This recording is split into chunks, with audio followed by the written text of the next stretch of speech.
There we go. I have a feeling. Oh, that's good. Little delay in my ears, but nothing too bad. Nothing that we have to worry about. Good evening, hello, hi. Welcome to another stream of Lyre Edits. That's what we are. That's what we do.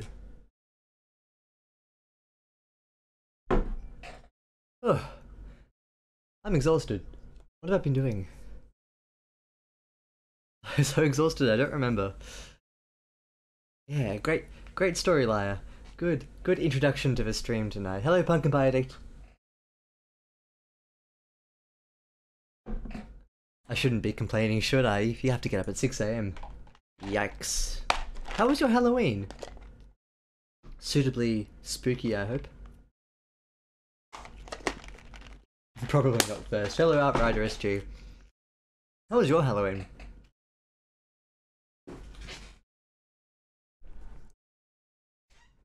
You know, it's funny. Here in Australia, we have this real complex about Halloween. We're still so against it because sometimes Australians like to be a bit anti-Yankee, I guess. It's like a bit of a blowover from the last couple of generations, and probably our generation too. Excuse me? Bit of chocolate. Caught in a tooth. And so for, I guess, that contrarian reason, a lot of Australians feel as though they don't have to / shouldn't celebrate Halloween because it's like seen as an excess of American culture. The history of Halloween, from what I know about it, is a little more complicated and then dates back to some sort of British thing, and then it was here in Australia for a while at the turn of the century, and then it wasn't, and the Americans got hold of it. So I don't know, like, I sort of feel like as much as we like to have our own identity and culture in Australia, or we try to, I don't think there's any reason to not celebrate Halloween. And every year it gets a bit more and more and more accepted in the public's eye. It's one of those funny things I can't really put my finger on. Functioning democracy. Ooh, spooky. That'd be a great costume though. Or just wear a pair of budgie smugglers. Like, ah, nice. Tony Abbott costume. Very good.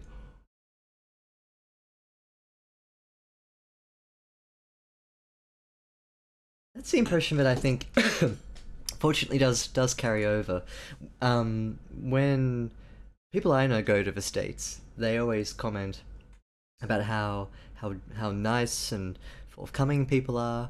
But yeah, we know that there's the split between the country hierarchy and the actual people.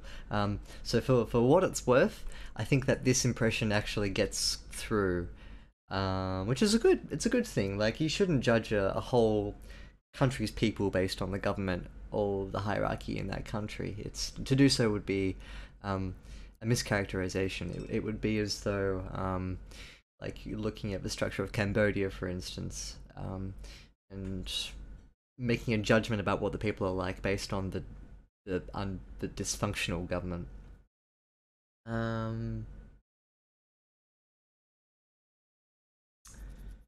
Yeah. Funny that.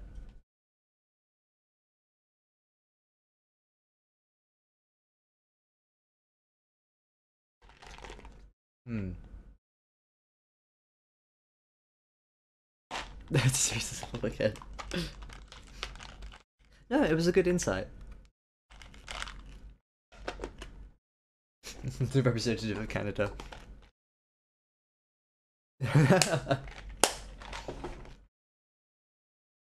It's such a good episode. We love it. We had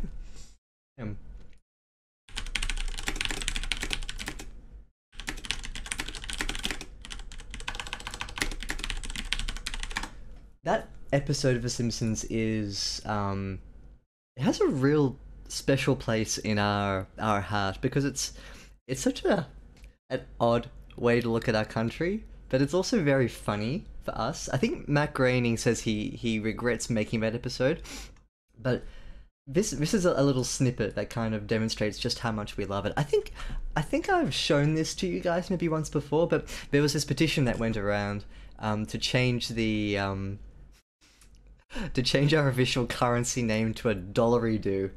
I think it got 70,000 signatures, so unfortunately the RBA didn't accept it, but rats, it was so close.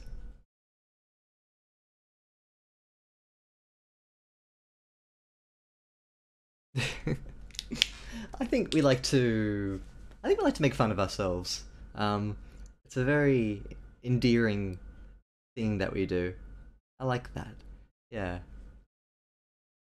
I think some Americans can do it too, but you have to sort of pick the person. I think some Americans are very like straight down the narrow, no self-reflexive humor, no um, playfulness. I mean, like everyone's different, of course, but that's the sort of stereotype I have in my head. Yeah, it's expensive as hell to fly over, but once you're here, it's still expensive too. So save up those pennies or Canadian pennies. What's your sub denomination? You've got the Canadian dollar. Do you have Canadian cents? That would make sense. Hmm. Definitely hit some certification. Yeah, yeah. So there's that fine line between are you having a joke or are you insulting the Star Spangled Banner, which I gather is something that you do not want to do. Nothing could come of insulting the flag, or like in other instances where you're sort of making fun of the country as a whole or its people. Um, I realized that pumpkin pie as I said it out loud. Oh dear. Let's dive into the story. I want to So I was having a little think about this story over the past couple of days. It's 1,000 words now, and one of the things I wanted to demonstrate before we start writing more is this idea of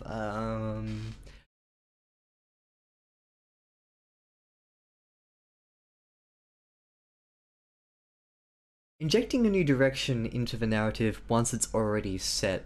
So if we zoom out a little bit, most of this here, I'll read this in a tick. Sorry, just let me continue this train of thought. Most of what we've dealt with here in terms of the story that I'm writing uh, deals with an introductory scene in which we get a little bit of a sense of how the world works, and two of the main characters, which I've plopped in some names, Echo and Spark, I think. Um, Echo at the request of a lovely person here.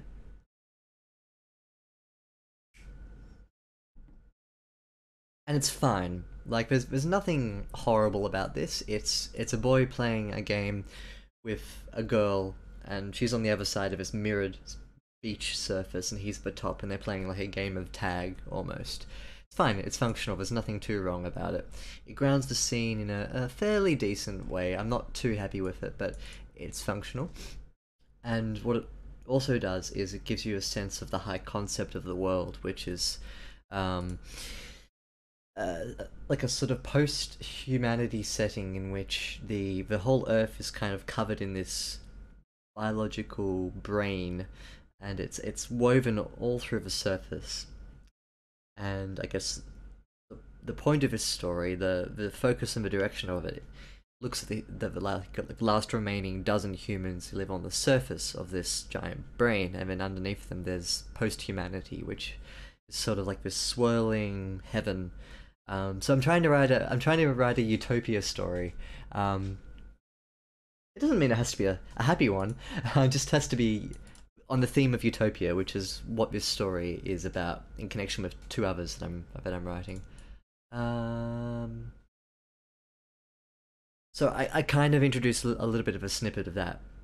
But what I want to do is first and foremost.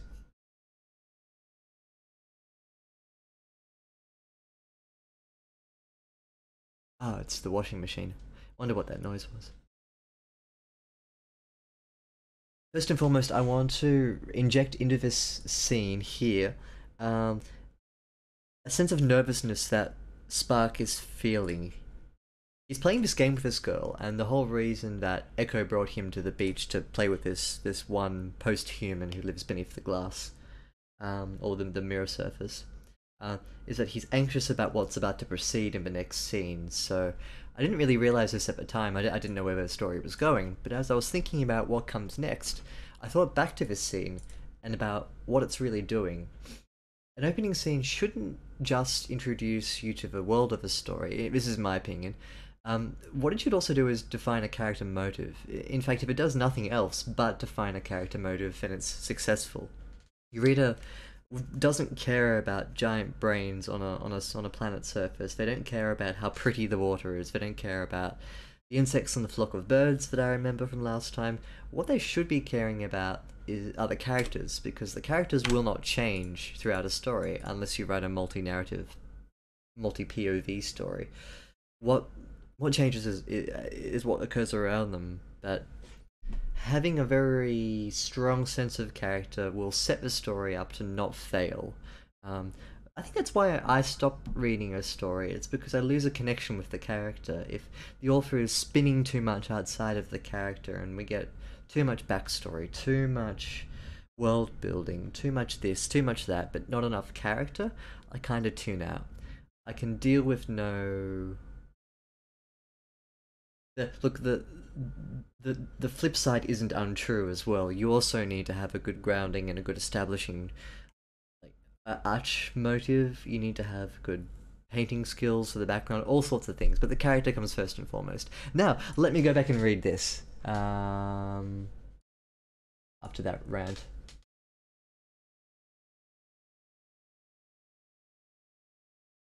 Mm, mm.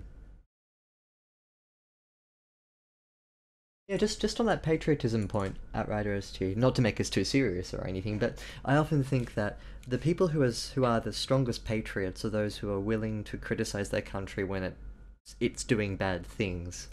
It's easy to kowtow to a country, but to sorry, not a country. It's easy to kowtow to a government and its direction, but if it's doing something wrong, then I think it's the responsibility of a true patriot to look at what the country isn't doing so well and to fix it, because that's a good thing.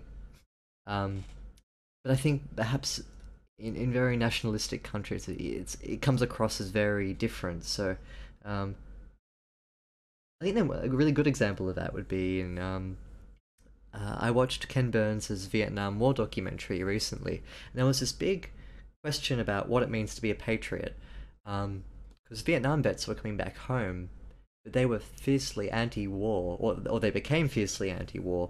So there was this weird moment where people were like, "Hang on a second, you guys are supposed to be like the mega patriots. What's going on?"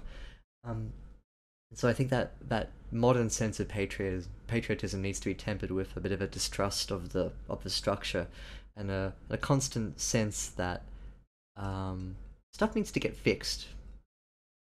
But that's my 2 cents. Uh,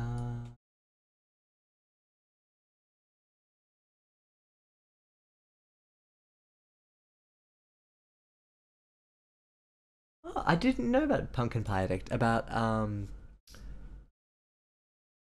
someone was going to switch to the Canadian dollar as opposed to the US dollar. That's pretty cool. The Australian dollar was also really strong at that time as well. It was like buying a close to $1 something US. I don't remember exactly. It was high though. Yeah. Happy. Oh yeah. Happy NaNoWriMo to everyone. Is anyone doing NaNoWriMo? I'm not doing NaNoWriMo. Because I've got a thesis to write. Thesis Remo.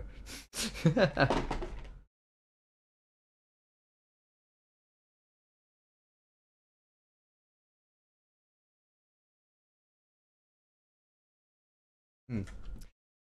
Man, we're in the geopolitics field tonight. I think I agree completely with Outrider SG. The point of foreign aid and getting different countries on your side, in your sphere of influence, it's so important. And the second you pull that support away, another country comes in to fill the vacuum.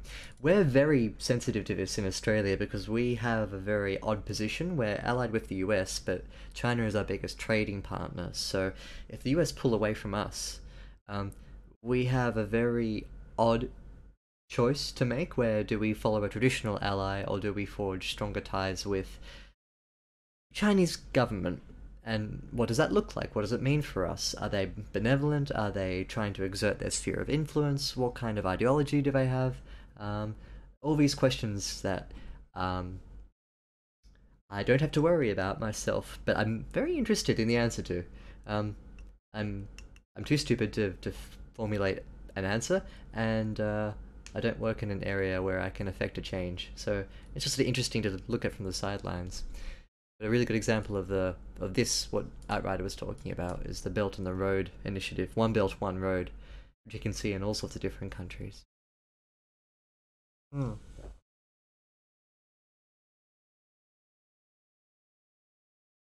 It's not that long, is it?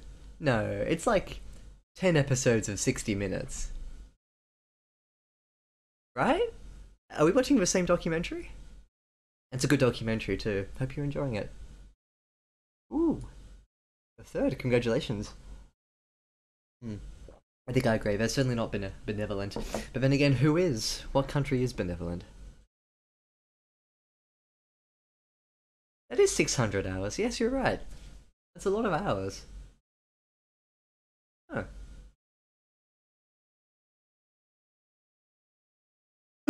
I didn't realize that there were unedited episodes. Cool. Alright, well let's pop into the story. Enough geopolitics, as interesting as they are.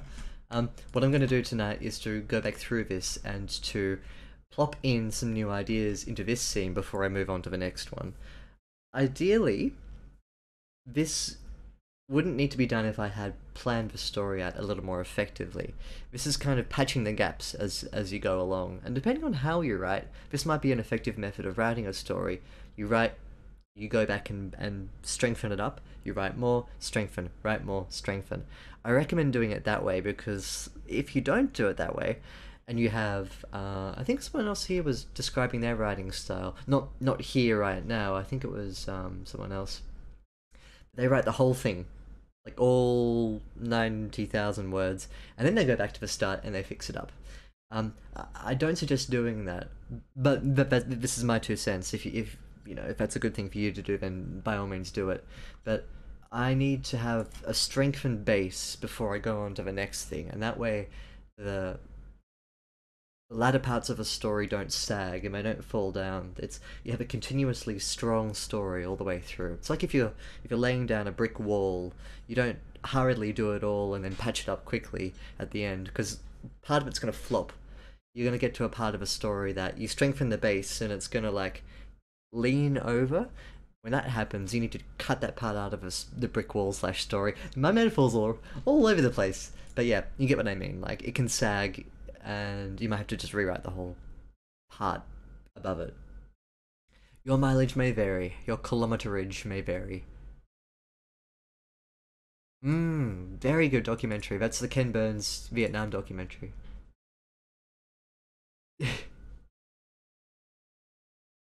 Pacing. Um, it's more about like the pace of editing, I think, rather than the narrative.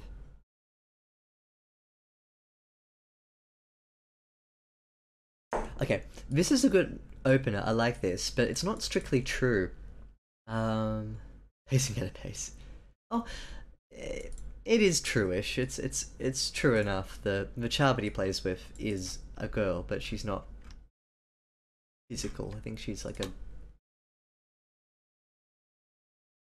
a spirit or something. I'm not entirely sure.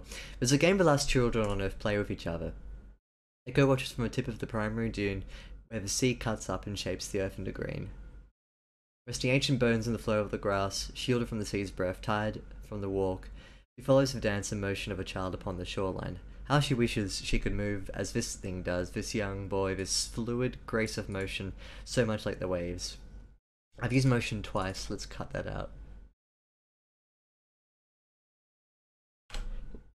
She follows the dance of the child upon the shoreline.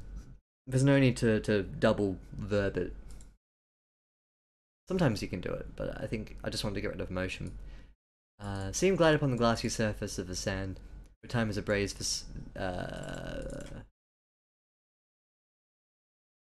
The glassy surface of, we can get rid of that and put the sand. See him glide upon the sand, where time has abrased the surface into a flat panel. Gotta get rid of that, but earth, because we know he's on a shoreline. See him glide upon the earth, where time has abrased the surface into a flat panel, a crystal mirror, a long stretch of earth.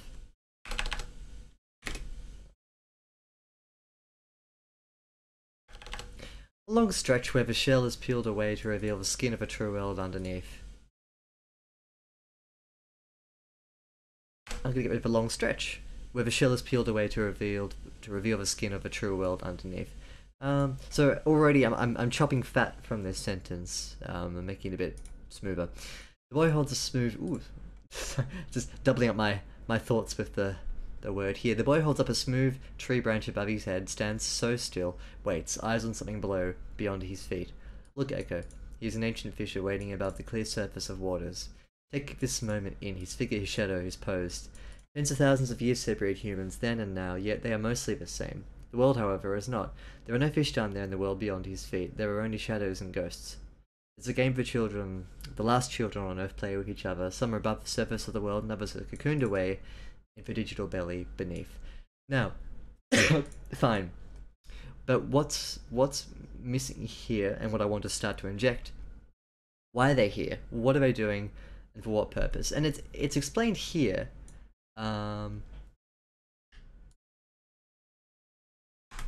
But I want to change something. This reads a little too much like a normal event, and I think starting a story with an event that's normal has a bit of a tendency to not have the same impact as if you describe a routine event that deviates. That's interesting because I think you can get a sense of routine very quickly from a description of an event. But having a deviation both informs you of the reader of the event, and in addition to that, can take you in a new direction. So it's interesting. It's not like this is something that happens every day. It's like this is out of the ordinary, and you get a sense of both. Yeah, present tense. What's the reasoning for that? Something to do with the past. Oof.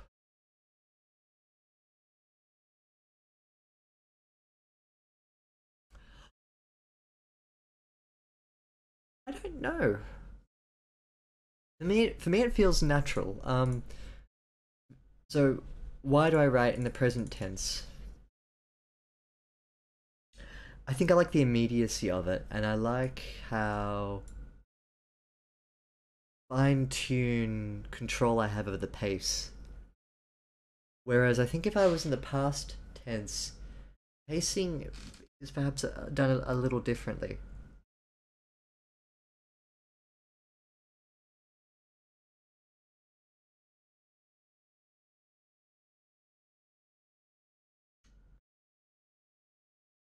The one exception to present tense is first person present. Um,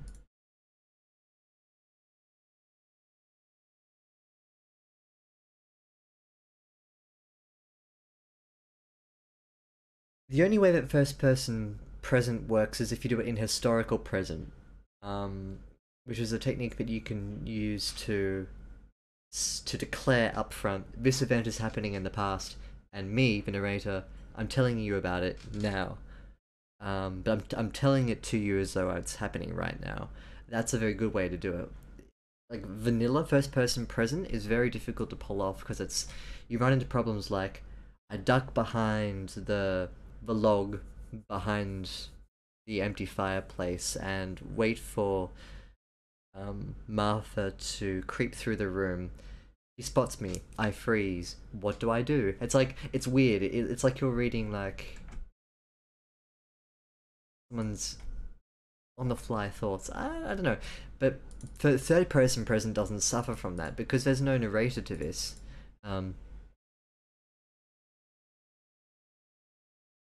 It doesn't have that same problem.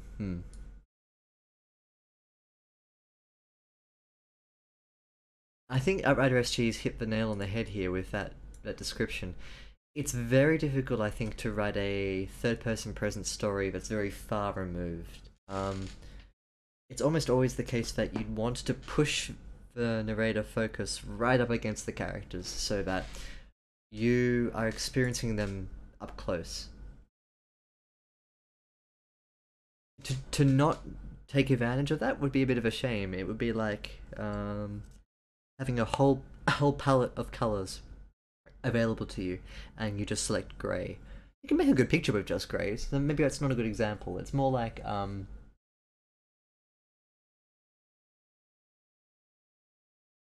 having the world's best cello player and getting them to just pluck a note over and over and over and over again. They can do so much more with their instrument. Maybe give it a go, Outrider. Try switching from third person past into third person present and see if that has the effect of making your events more immediate and more personal. It could do. I just realized that like I'm ahead here. What you'd probably want to see is more of my shoulders. Lyrebird shoulders.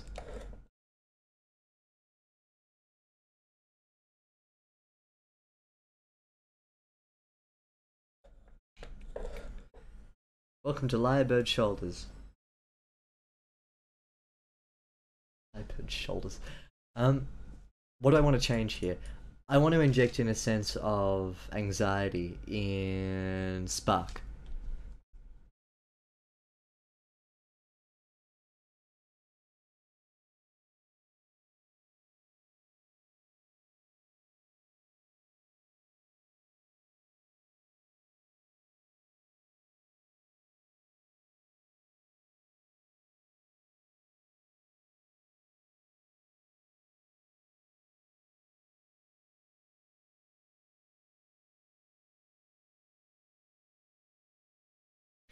So for example here, what you could do is you could buy stops.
No, I'm gonna move it. So I only want to introduce a slight fault here and then double down on it in the next scene. What I've added here is seam glide upon the upper time as a brazen surface into a flat panel crystal mirror where the shell is peeled away to reveal the skin of a true world underneath. The boy stops, falters, trips over his own feet but quickly regains composure like this. He holds a smooth tree branch above his head, stands so still, waits, eyes on something beyond his feet. Look, Echo. Humans do things. Okay, great. So,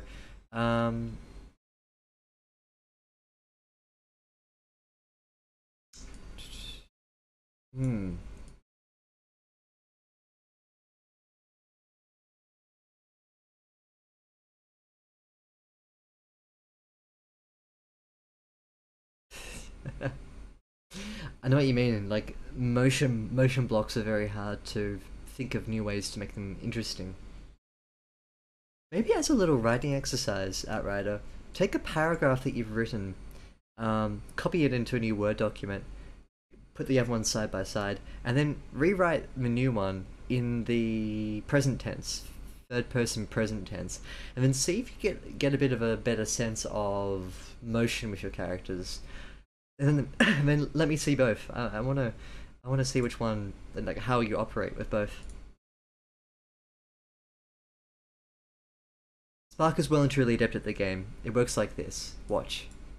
Now, this is a declaration of routine which I justified to myself before. How about this? How about this? Got a little bit of a helium voice going on today. No idea how that happened.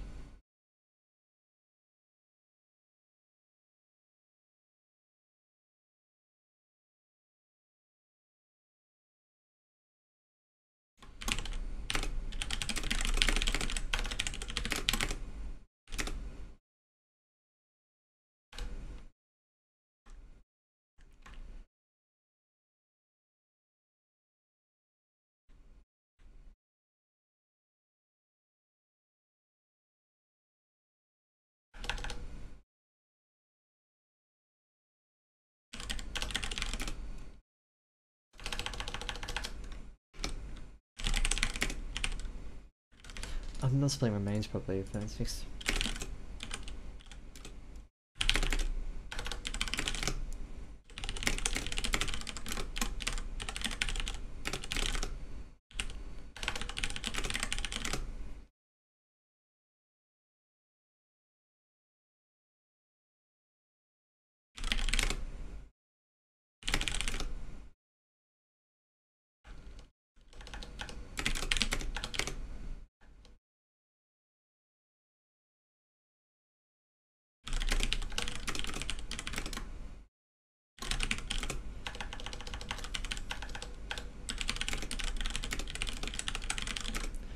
Blech. No, not Rex. Rax.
And I want to see if this is working for me now. Echo turns back to the child. Spark remains fixed to the spot, comma, but see the look in his eyes. Trepidation in the... I don't know if this is going to work. Trepidation in the pitter-patter scatter as they scan side to side. It's a bit show-offy, but I don't know, I'll keep it in. Anxiety racks his shoulders, which is a tell. But after demonstrating something like this... In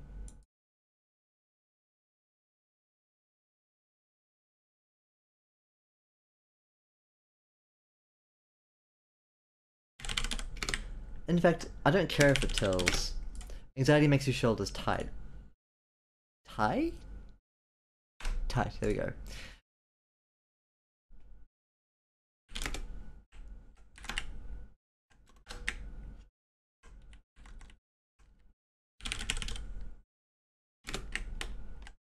But today a cloud hangs over his mind.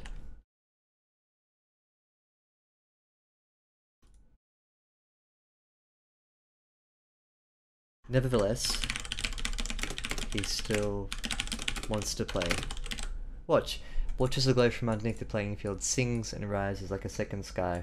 Even against the burn of mid-morning, the light is strong. Echo loses sight of a child for a moment as her orderly vision triple cuts into three bands. Sky, sea, mirror. Like water, like rising steam, the aura washes up from beneath and curls against spark, turn that into a present tense. Like wind, like gust, it ripples hair and clothes. Yet the child moves not. Spark leers against the glare. My washing is done.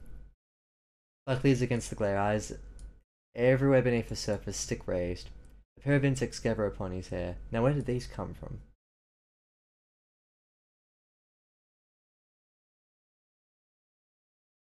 I think I wanted to put those in from the insects here. Gonna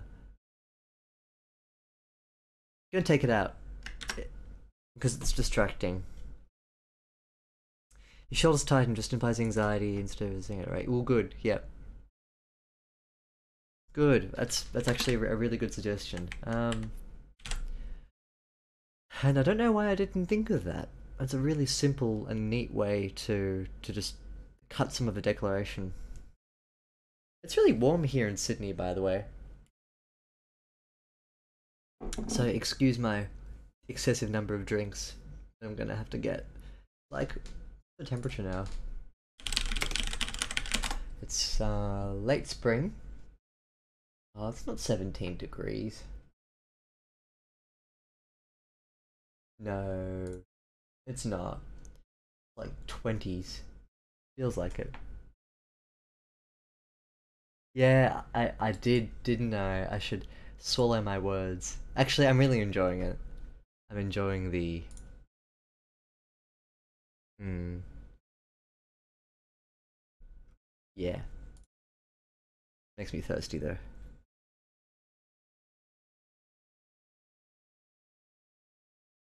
Sparkly as against the glare, I can also just cut to the sparkly as eyes else everywhere beneath the surface, stick raised. Yet the child moves not.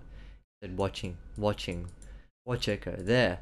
Spark catches sight of a target before Echo. A little disc of red and blue that cuts up the playing field. Should be colon. Will he get there in time? Spark pivots, twists his body around, lunges with the tip of his pole. He makes contact, the force of it sending his shoulders back, eyes wild, but keeping the point pressed firm on the target disc. Red. No luck. He didn't get there in time. See the victor beneath the mirror.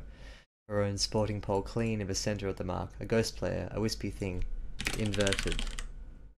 Echo peers into the scene and sees the children then, mirrored, doubled. One child above, one below, one human of flesh and bone, one digital mirage. See her on the other side. Wispy hair, waif-like, a nymph brought to life like a romanticist's mind. From a romanticist's mind. A porcelain girl. I'm gonna put that as its own sentence. The child on the other side, she, because they're opposite gendered. Makes it nice and easy. She kneels down to the surface and makes a face at Spark, maybe sticks her tongue out, maybe taps her pole against his feet as if to say, try harder next time, you're getting slow. Maybe from her perspective, Echo and Spark are the poor creatures trapped on the other side, blah blah. Okay, now, before I go on,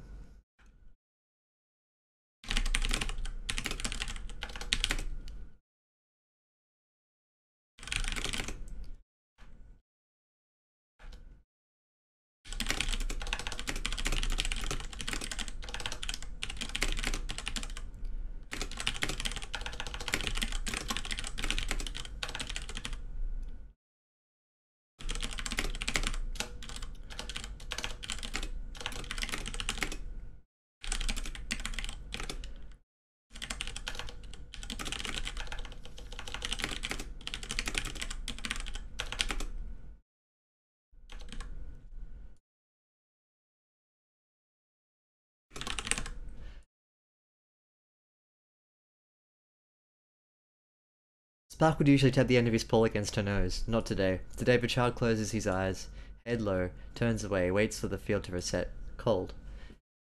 Ooh, come in. One digital mirage. Otherwise, it's even.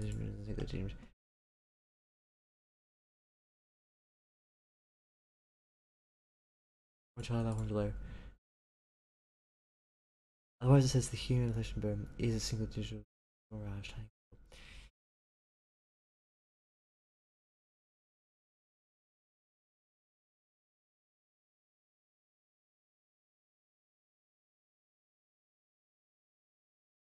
What if I full stopped those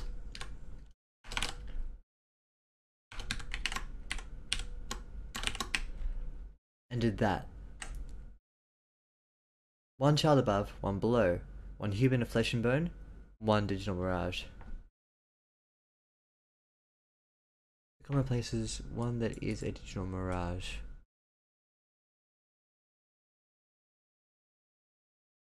See, if I put a comma there, it would be one human of flesh and bone, one, and a digital mirage, which doesn't make grammatical sense.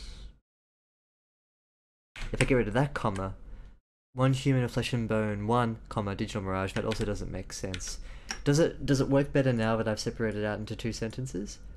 I think the effect might be a bit more apparent of what I was going for with the separation there. Maybe an ellipsis.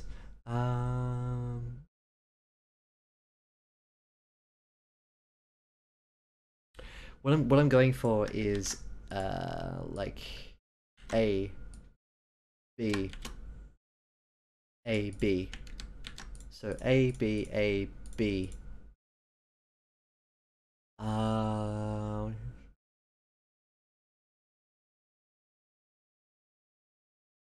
Why don't I just do and get rid of the commas? Or keep the commas there because I've got a double phrase. One child above and one below. One human of flesh and bone and one digital mirage. It looks a bit uglier, but it may make it a bit more grammatically tight. One being read as a digital mirage, but cutting out the middle bit. Ah, I see what you mean, yeah. So, if I get rid of human,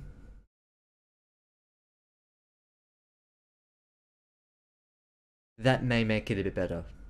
Yep, I see what you mean now. It was lacking its own tail end description, because on my digital mirage, it was missing something. Yeah.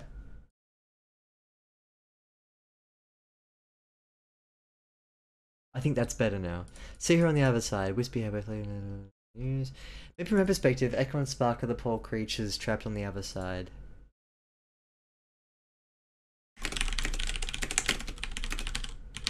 Maybe from her perspective, Echo and Spark are the poor creatures trapped on the other side of the eggshell.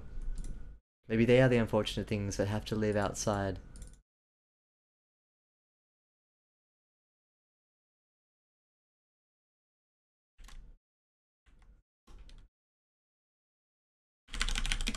Outside in the elements, with, I'm gonna put a with there, with a shrill wail of wind, shrill wind and run amok ocean of biology.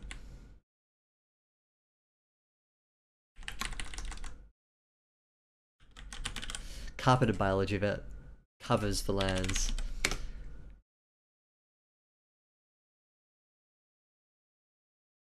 Outside the egg, a sad curiosity perhaps. A zoo full of a single exhibit. An enclosure, a reverse enclosure designed to propagate the world as it once was in a true physical sense, so that the inhabitants of the perfect world within could look at the outside and know what the alternative to their paradise looks like. So this is a very sort of high concept, declared kind of science fiction-y thing. Like, you hopefully from this you can get a bit of an idea of what's going on. A cold thing in a cold world. Maybe from her perspective, Echo and Spark are the poor creatures trapped on the other side of the eggshell. Maybe they are the unfortunate things that have to live outside in the elements with the shrill wind and rug-amok carpet of biology that infests the lands outside the egg. A sad curiosity, perhaps. Comma.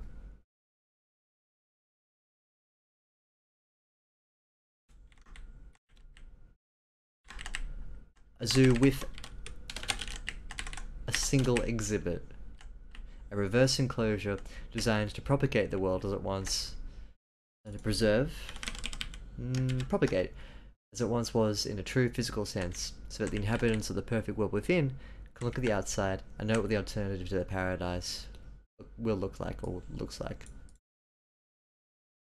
Hmm. It's an interesting point to discuss, though. I think even if it is a tiny little thing, sometimes there are things in sentences that will trip readers up, and it's important for those readers to voice their concerns about sentences because sometimes authors just don't get it. They'll see through the flaws in their writing. That was a flaw I completely missed until I separated it out and made it clearish. Yeah. But the outside of Utopia isn't all that bad, Echo thinks. Look around. There is life in the madness, beyond the little human boy playing with the perfect human girl. Beyond the lush foam of the sea as she drags foamy fingers. Shh. Skin of the sea. Ah, nice. As she drags foamy fingers along the polished earth. Life in the madness takes to the sky as a horde of birds. They become black dots in the blue and purple, then cut down like schools of fish in new formation. New shape. Wind takes their wings and pulls them here and there. Wind carries insects as they rise from the grass. Side echo. And find freedom on the gust. Look. The little grassy patch beside her becomes a broken mirror of activity as the insects rise like glitter to the air. Now I think I've just double dipped into that image. Let me come back and fix that. Chirping clouding circling in their chaos, let their eyes, food for hungry birds, food for a hungry sea.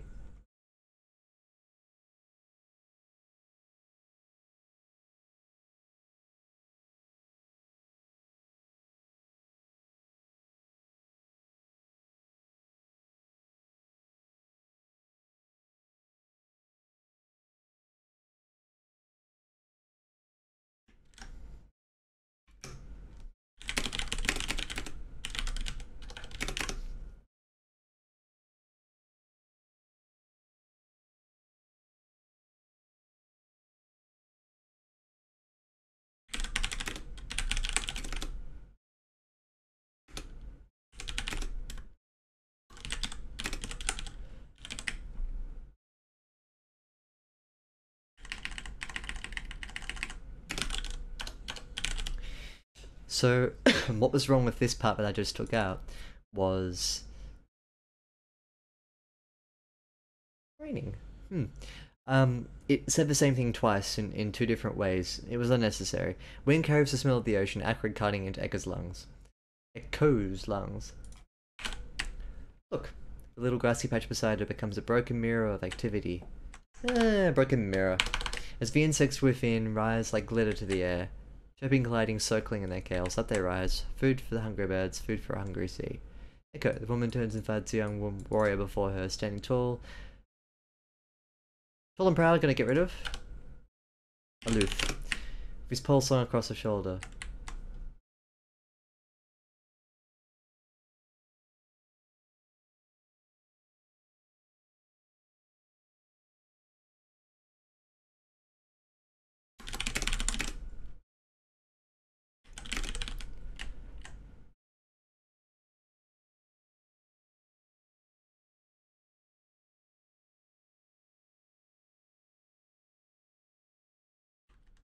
Comma. But he offers a hand for the woman, and she accepts, hauling her body upright against the child's counterweight. On her feet now, and matching his height, she murmurs over the zero. Feel better.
Alright, and that's what we get up to. I think the last sentence belabors the point. Don't need to know the motive for curiosity, just that it is curious. Do you mean this thing here? I think I wrote that more as a note for myself. Ah,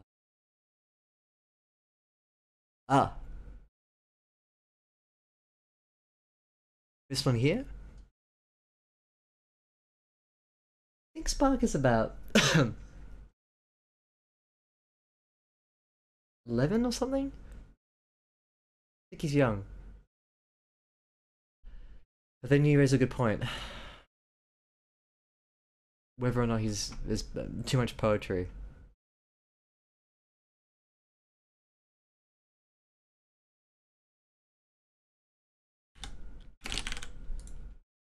Yeah, it's slightly less poetic. The inhabitants are... Yeah, I wonder if it belabors the point. Let's go back and read it.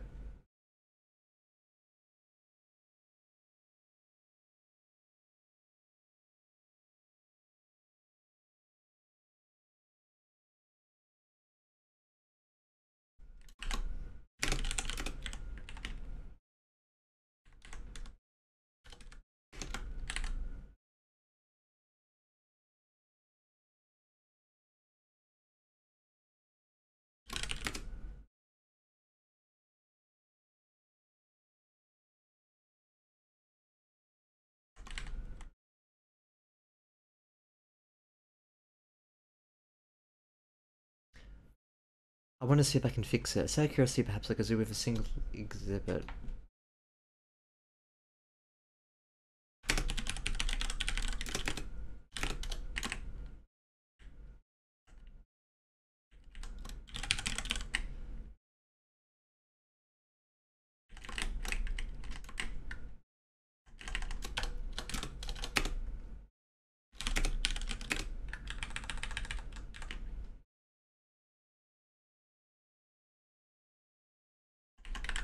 Maybe that's a bit better. Tell me what you think, Outrider SG.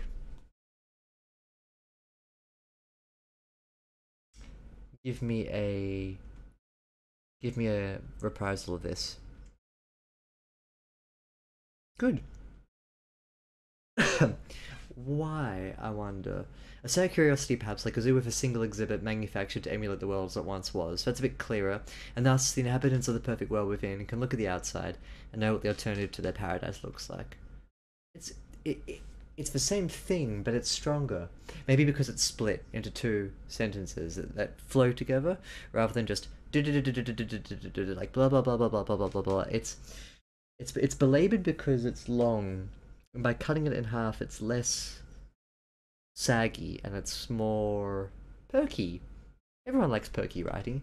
Good. And on that note, where do you should go on? Let me go and get a glass of water. I'm thirsty.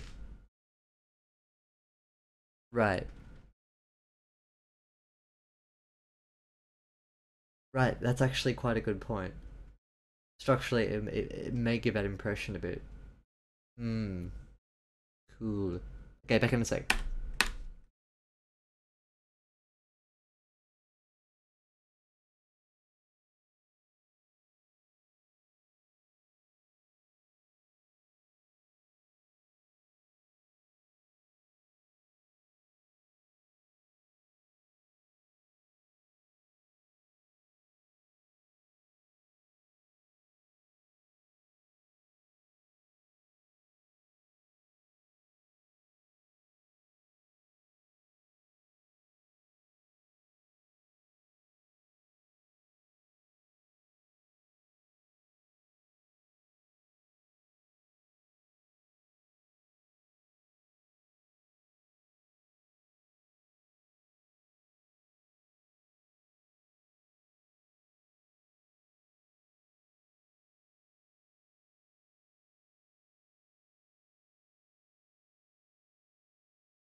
I think if nothing else,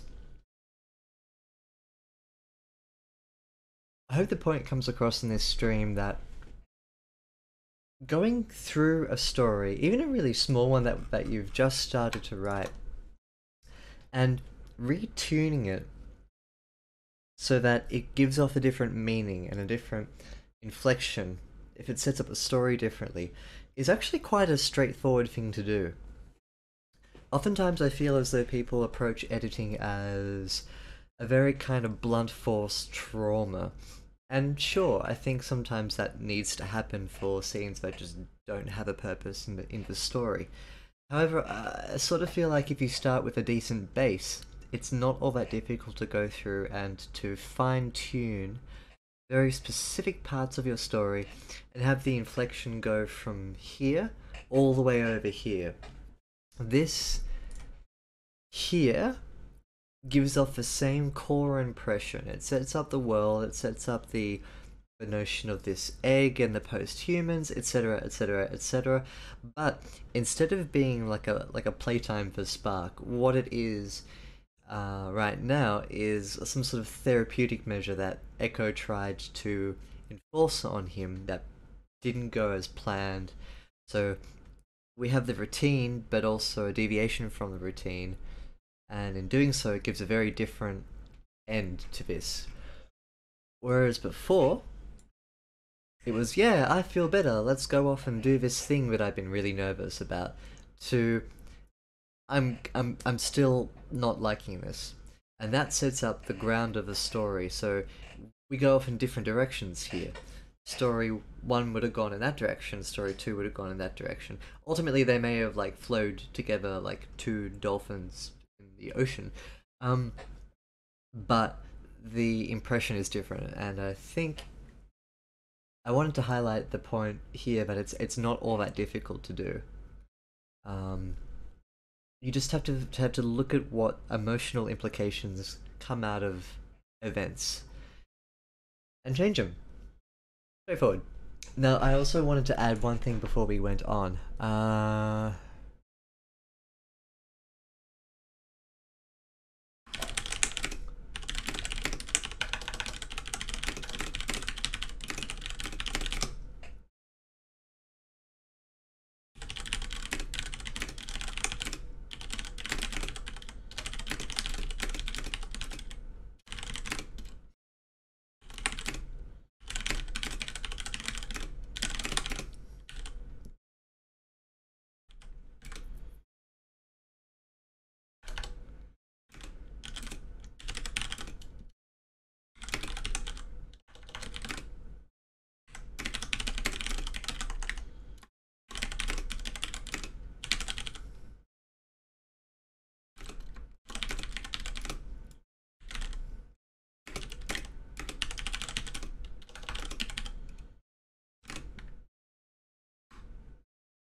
I wonder if they were talking with each other, or if they can talk with each other when Echo was distracted with the birds.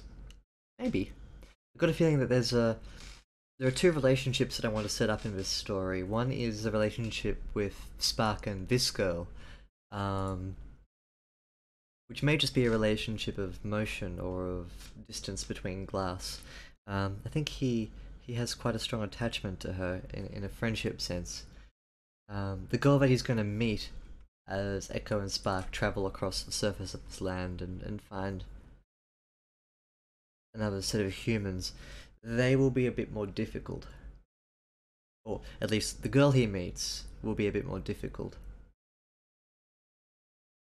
So I think there'll be that tension between Spark forming a relationship with this human girl who's on his surface level versus the relationship that he wants to cultivate and foster with the girl that he plays this game with. And maybe that's part of the point of the story too. It's sort of like, what do 12 humans do if they're on the surface of a world just destined to be there and to, you know, form pairs and raise more babies and then grow them up and be philosophical and wise to them, where inside the whole core of the world there is a utopia being developed and at post-human speed. So I guess the point is like what do humans do in that situation, and that's kind of vectorized. It's not the right word, but it's focused down through Spark, I think, who sees the futility of what they're doing in a human sense, like, contrasted against the purity of what's going on right underneath their feet. So I guess that's what the story is about, and I don't know how it's gonna end. No idea. But that's kind of the theme I want to get across. Yeah. So in response to writer SG's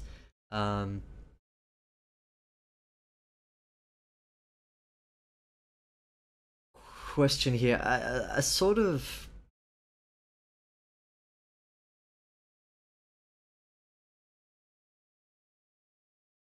I've shot myself in the foot calling her a digital thing, haven't I? A digital mirage. I see the post-utopia society as like this messy, pseudo-biological computer thing. It's organic and wet, um, like a wet AI, um, which may have some sort of digital component to it. You can't rule that out. But I'm sort of going for a bit more of an organic vibe. Um, Not so much an uploaded conscience. That would imply that there were like physical beings who are now living inside of it in a digital sense. Maybe we can move away from digital then, and that's a really good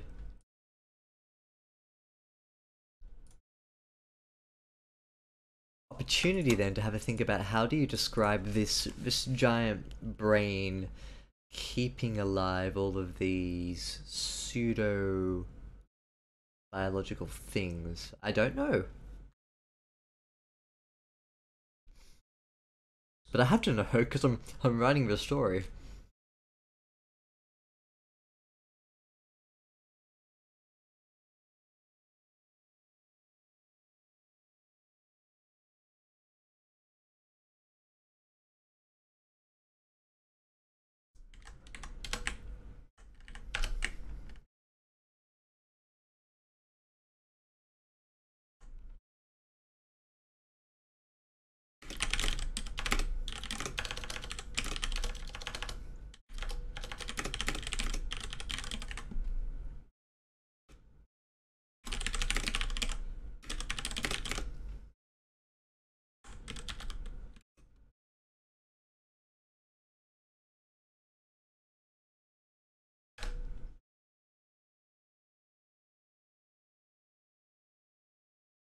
Hmm.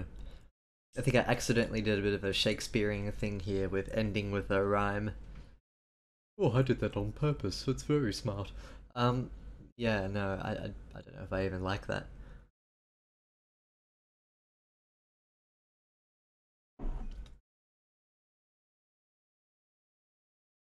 That's not a bad idea actually. To plop in an approximation of what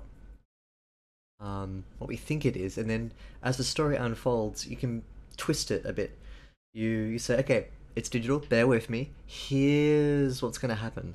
And that's probably what's gonna happen in the next scene where Echo and Spark will they'll go back to their camp and they'll actually board a dragonfly, like a giant mechanical biological thing. It's alive, but it's partly mechanical, and it's a dragonfly. So they're gonna fly on a dragonfly across the face of the Earth, and Earth is gonna be weird to look at. It's gonna be um, very messy, lots of weird trees, and biology's just gone crazy, more or less. Which makes me think that I have to be a bit careful about. Yeah, but I very slowly want to introduce this odd organic stuff throughout. Sort of reminds me a bit of the Animatrix, with the very last story. Maybe no, actually that's only a very loose connection. That wasn't so much biology. That's a very disturbing movie, actually. The Animatrix. You think it's going to be nice and light and and interesting and engaging, and it's very intense. Um, Worthwhile watching, but very intense.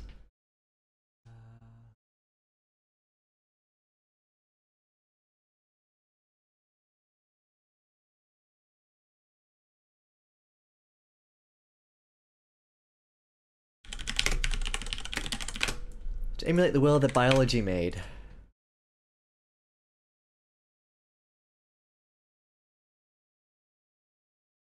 As it once was, gives the reader an impression that it's like Earth 2018 right now. I don't want to have that. It's um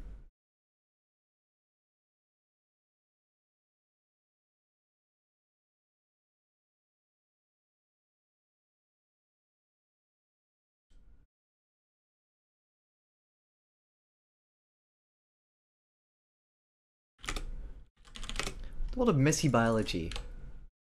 Maybe. Or unorganized biology. Disordered biology. Ooh, that's nice. Maybe we'll get that in. I don't know. Yes.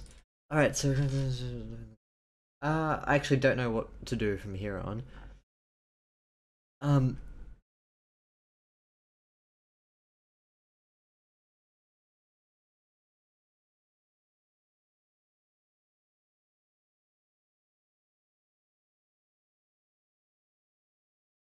because one thing I could do is with the 1030 words that I have. This is kind of the end of a scene. This is sort of scene one. So we can start a new one. Living things, some digital construct of messy biology. Ooh, ooh, ooh.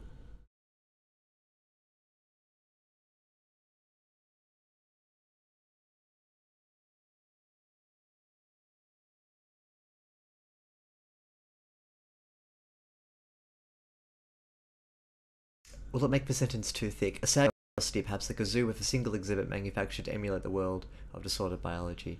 A living thing, some digital construct of messy biology. Single exhibit manufactured with a single exhibit manufactured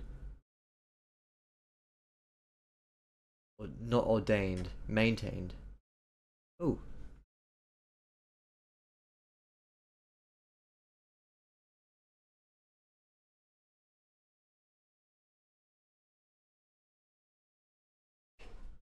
hello, welcome to Lyre Edits. I don't think the stream cut out. Did the stream cut out? Rider SG? Hello? Um, maybe. OBS was being a bit weird then.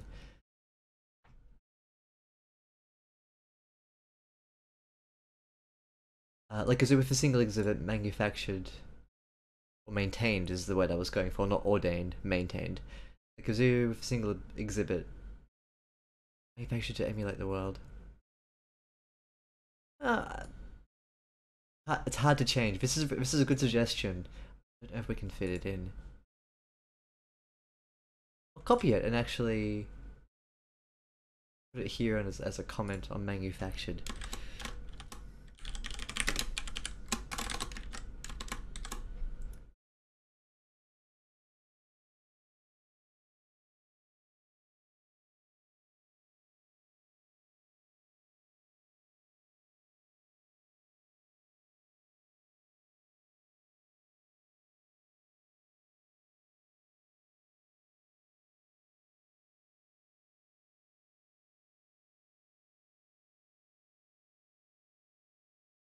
Back now, yay.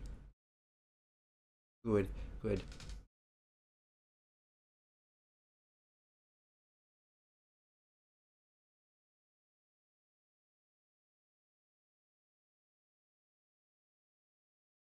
Placeholder name. Lostrum. No idea where that came from or why. Ask turn Tony ad. Good to know that Twitch is plonking in the ads.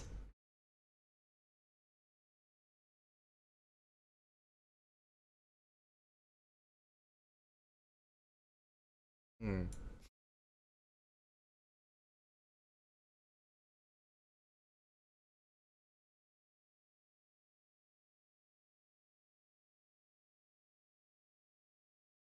Hmm.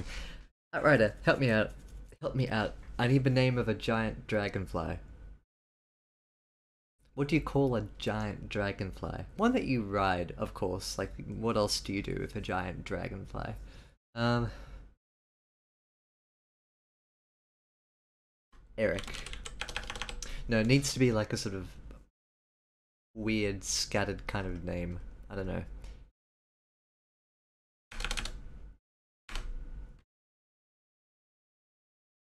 I think perhaps just a pet name, not a biological ordered name. Um,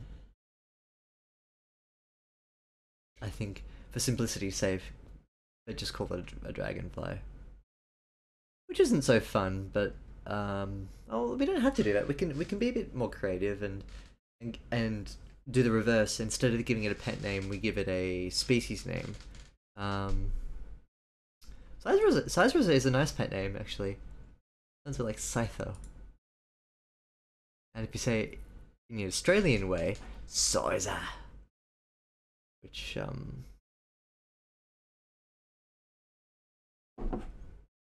yeah, maybe a species name would work better, and then they'll just call it by the species name. And I'm stalling for time so I can assemble the scene in my head too.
I don't want to use the word moist, so it has to be sort of like um.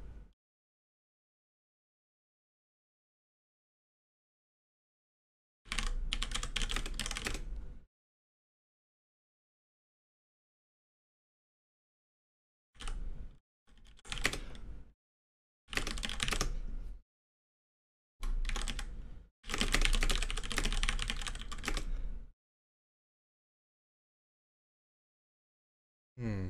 And where does it happen to? Oh, so this is in terms of this.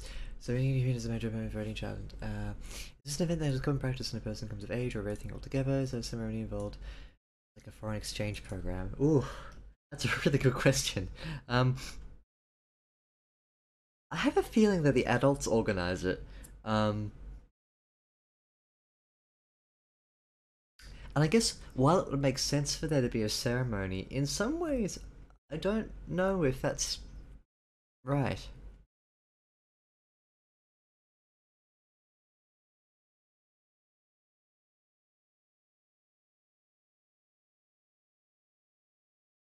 It feels more like a foreign exchange. It feels more like what they're doing is ordered but not celebrated. Um, as though humans are inherently disinterested in propagating themselves. That's the impression I get from the story, but I don't know what it looks like then for because humans don't do this. Humans are very cultural and tribal and community focused. So when you take that away from humans, what do they look like? It's kind of asking you to think about um,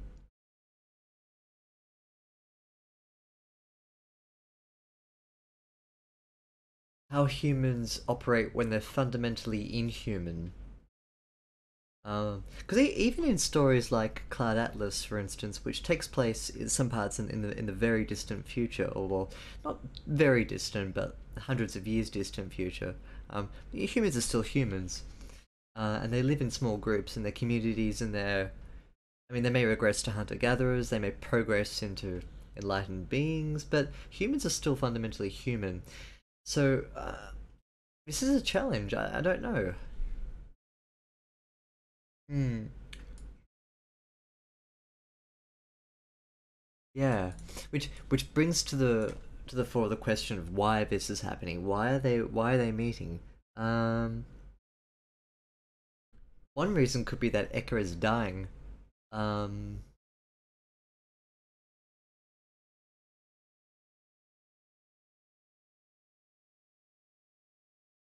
uh, what if it's Echo with Eka?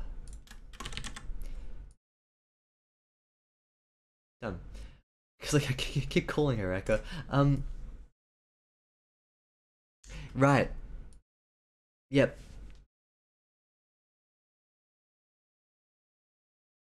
I like that idea, but it's replacement, which is a bit sad. Um, I don't know if this is done on purpose by, let's say, for instance, that the utopia underneath the earth is shaping the outside world to conspire against the humans. So it's a super controlled environment that they can't screw her over, for instance. Maybe the post-humans are like, yeah, we remember when we were human and this is what happened, and we don't want it to repeat again because biology is innately evil and we don't want to propagate that evil. So what we're going to do is we're going to use it as a bit of an example of what biology looks like when you let it do its thing. But what we're then going to do is to, for the humans at least, not make them constrained by their biology into, I don't know. I'm just sort of talking off the top of my head here, but maybe that kind of mentality is what these post-humans are thinking, and so they're being anti-human, or they're forcing the humans to not be human, and so in so doing, they've got this weird kind of. I think passing the torch is probably the best thing that matches up with what I was thinking of. Uh, yeah, I mean, there's 1,001 different directions where we can take this in. I think passing the torch might be nice. It's like they're here, they can't do anything else. They might as well try and live, which makes me think that Echo or Eka, I'm gonna call it Eka now. Eka has maybe some sort of understanding or an agreement with the things that live beneath the eggshell. Um, Things like, you know, you are going to die soon. This is the point in human life where the torch is passed. We're going to help facilitate this process. Um, Maybe something will change. Maybe Spark will do something different to what's expected. Maybe Spark will form a relationship with this girl beneath the eggshell. Um, and then maybe humans can be brought back into the fold of life instead of just being animals on the surface of a planet. They're invited into something deeper. I think maybe a lot of this story may be about Spark's relationship with the porcelain girl, which means she's going to have to keep coming back. In the meantime, though, Spark will meet this other girl, um, and this other man, I think, or a woman, doesn't matter, but will be like a sort of elder companion. Hmm. Hmm. Yeah, potentially.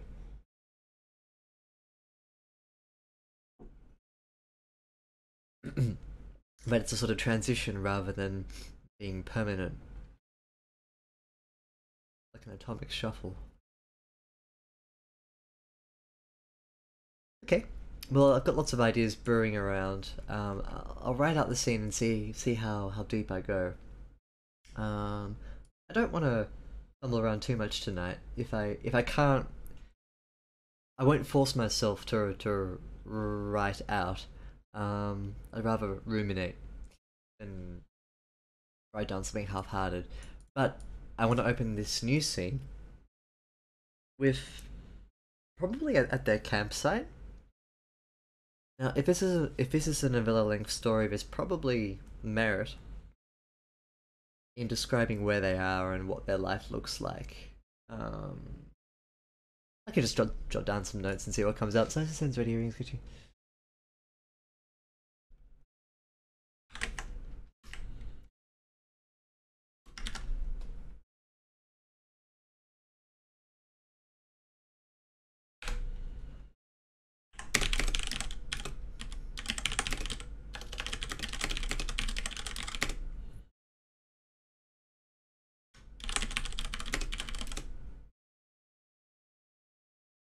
I did mean solarized, but that's a very odd word. I don't know if I use that.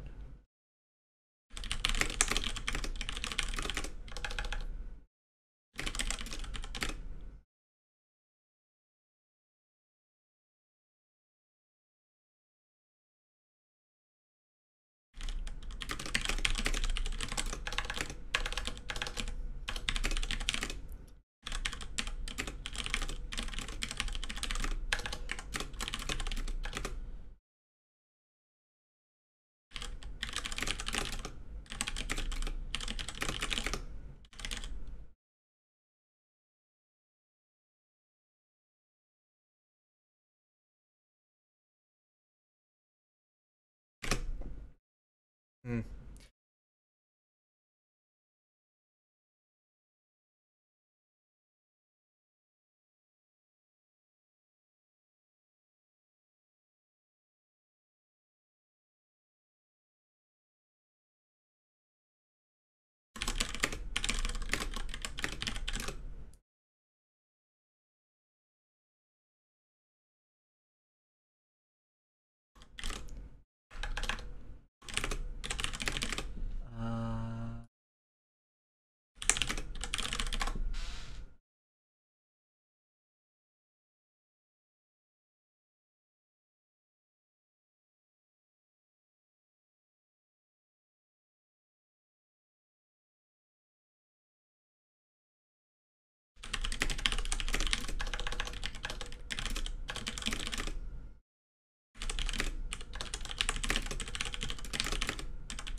Uh, I suppose it'd be almost like a stable that they're in, but not quite like a pen.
And yeah, I'm not really sure about this. What this does is grounds the scene, sure, but it may even just be worth cutting it out and starting the scene from a point where they're flying.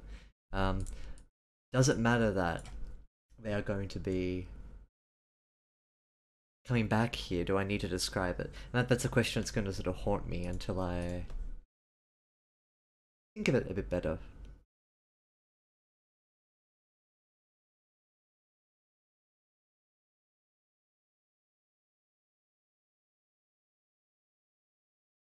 So I think I might think on it. I know it's only 10:30 and I'll only be going for an hour and a half. Um, oh, thank you. Just enjoy the introduction.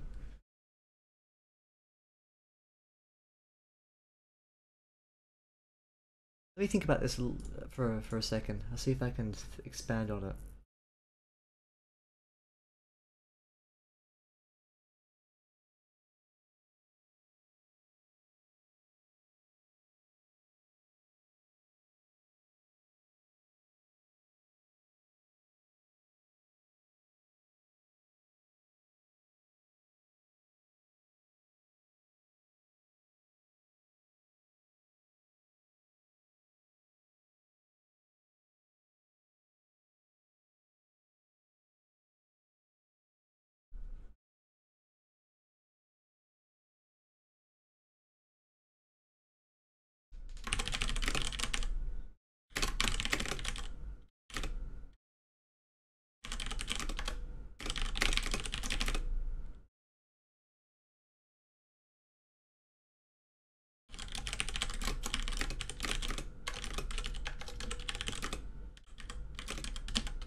It's gonna seem a bit weird because I've previously described this as like tiny handful of humans left on Earth.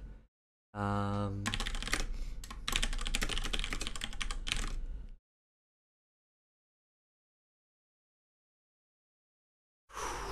I'm gonna have to think of something to introduce like a conduit between Eka and some of the beings below the surface of this world, like maybe some sort of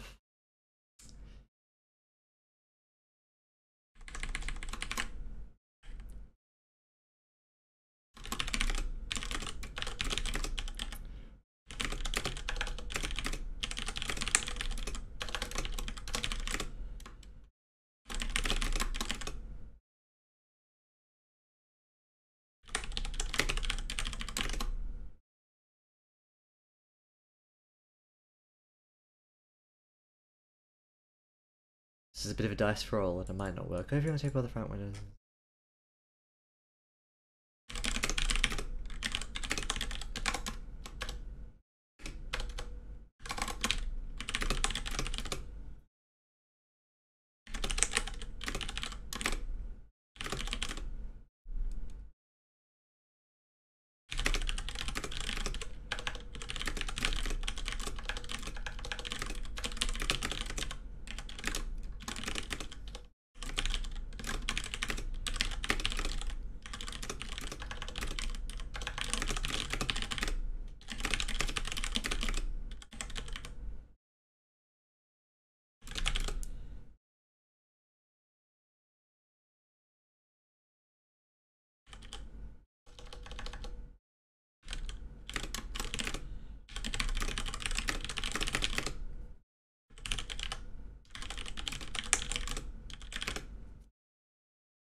Oof, okay, well, where did that come from?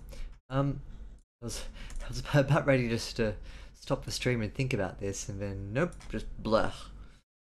What's going on here? As I'm writing, I'm trying to pick up new threads of what I want to introduce. I think here I've made a pretty decent effort of, at the very least, helping my mind sort out how this world operates, because I kind of don't know, and I like that.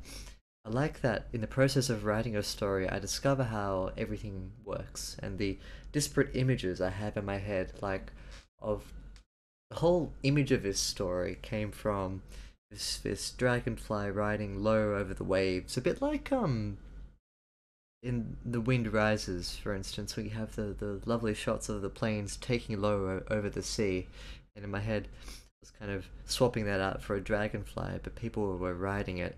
I was thinking to myself, what kind of world exists where that image takes place? And so I'm discovering what kind of world it is as I go through the world and introduce new elements of a narrative to the narrative. Um, it looks like it's okay. OBS says I'm streaming.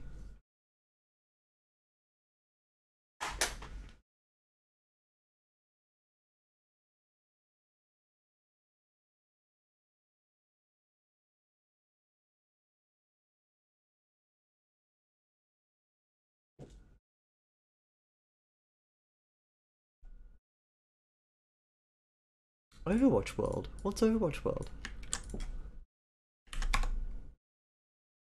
Oh, what up?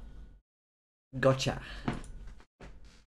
Man, I haven't played Overwatch in a while. A tournament. Nice.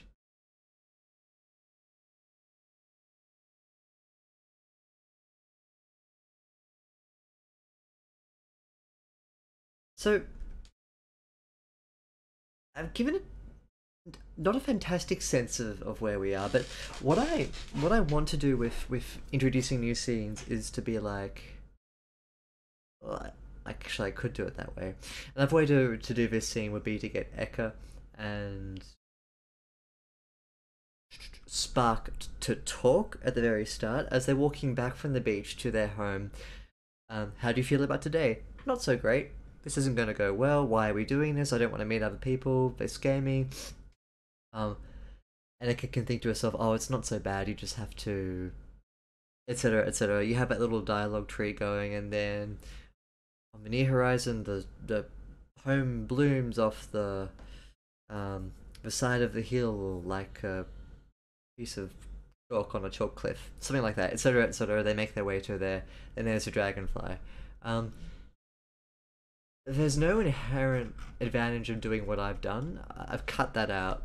Um, and in place, what I'm gonna have to do is she's gonna have to go back outside and have that same conversation with Spark. Like, Spark, are you comfortable doing this? And Spark's like, I wanna play Xbox. Or Spark will just have like a back and forth um, with Eka. So either way, it's going to take place. The question then is, how hard do you crash into this scene? And if I do it this way, do I have enough visual sense of where the story is and where it's taking place? Maybe not.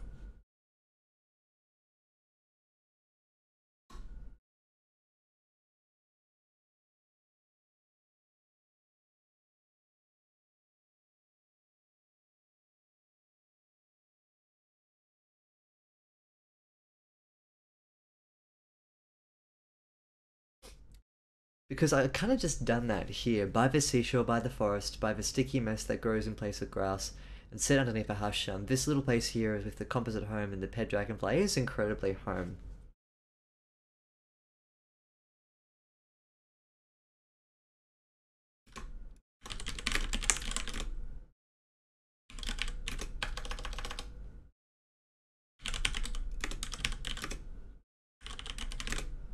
Silver painting gentle coat roof.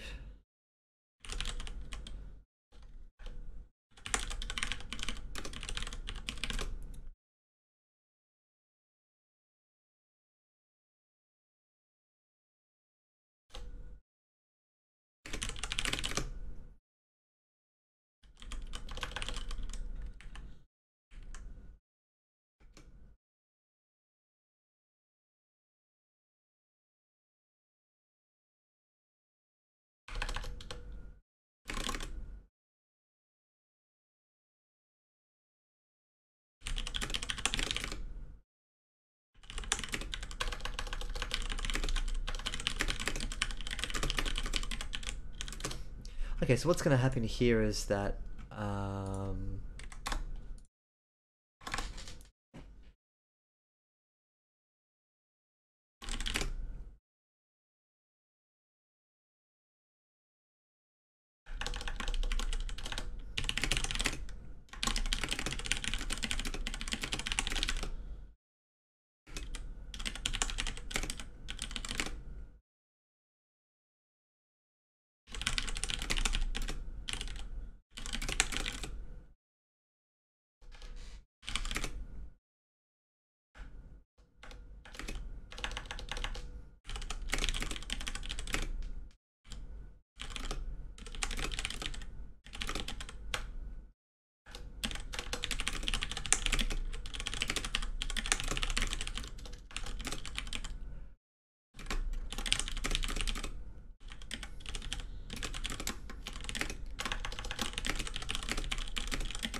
where's the piece of it? Hmm. Yeah, perhaps. Perhaps. It's I think you discuss issues.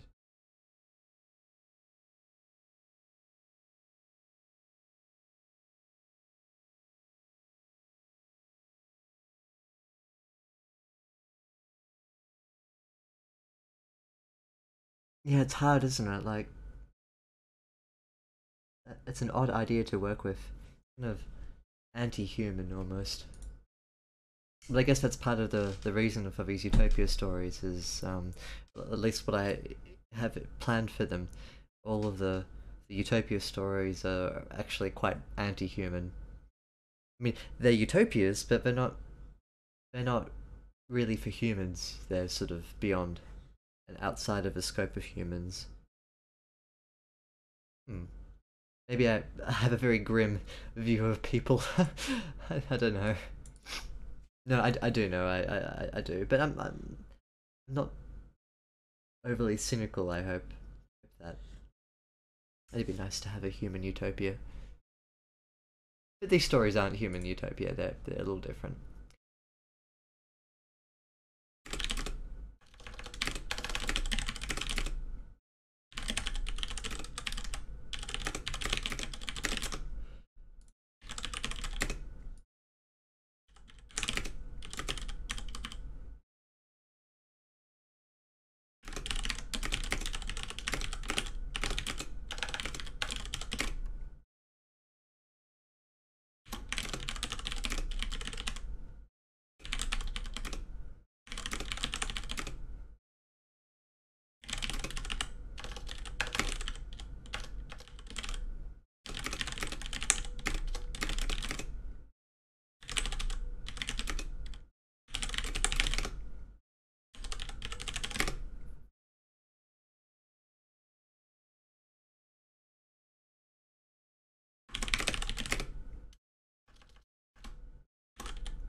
Really like the fish.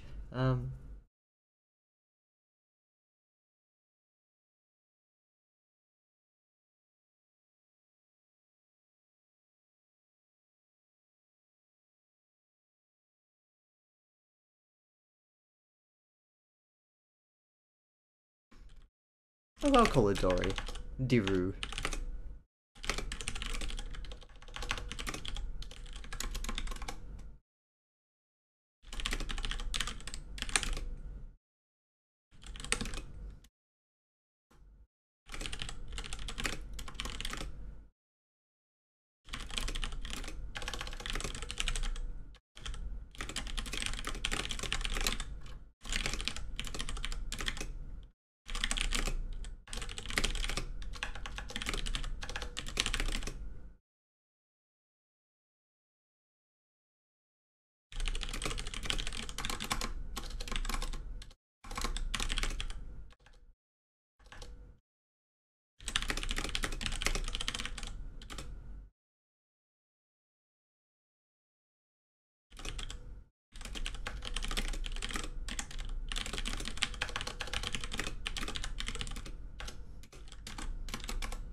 Hey Harry, good to see you, Tid face. I saw this first and I was like, whoa, hang on. You arrived. Breast massage. Yeah, I like that. Never so far out of your understanding.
I don't know if I like that.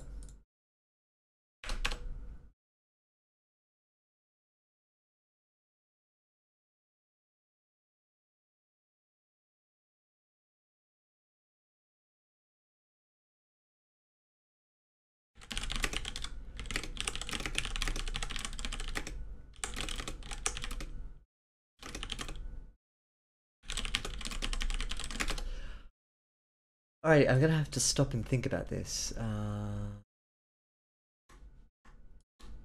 I think Sean made a really good point before about whether or not there needs to be some sort of ceremony. To be honest, I didn't really clock this. I didn't think about it too deeply, but there obviously should be.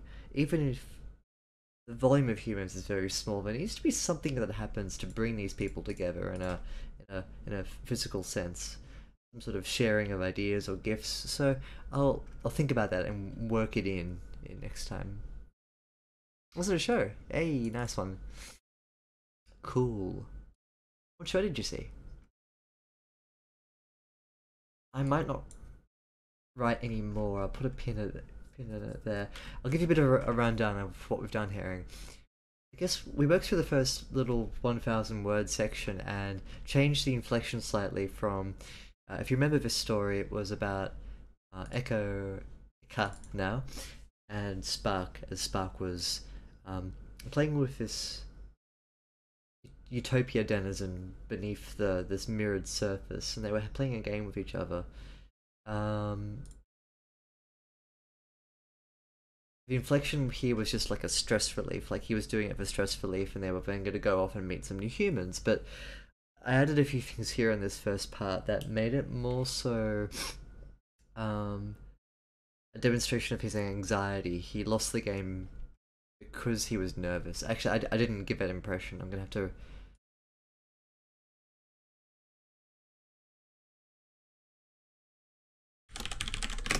Done. Impression set. Easy. But I guess that kind of feeds in really neatly with what I was demonstrating tonight, which is if you have a section of words, it's super easy to be very fine-tuned in your recalibration of where the inflection of the story goes. You can be very surgical about it and very effective in changing the complete direction that the story takes just from thinking about the emotional weight that's put in at different parts and how that works to drive home a different impression for your character. Blackout a stage play. Oh, cool. Was it fun?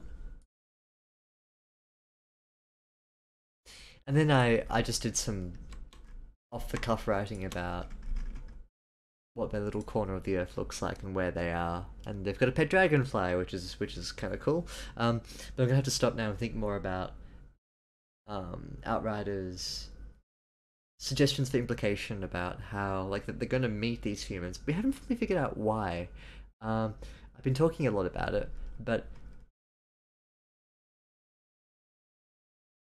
what I have given the impression of is that the Utopia denizens control and shape the world to keep humans away from each other. Why? Still don't know, that's okay. But why are the humans meeting?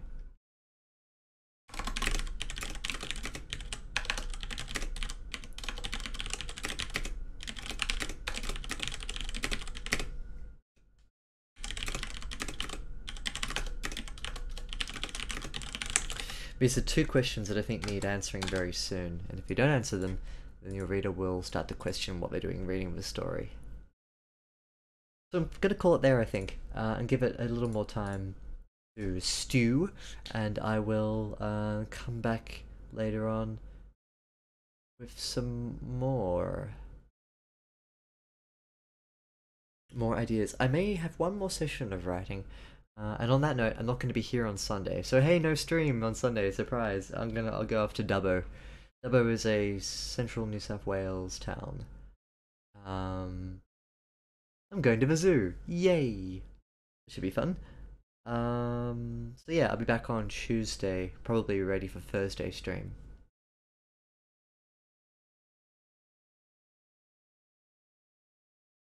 Hmm. Open. Yeah. But yeah.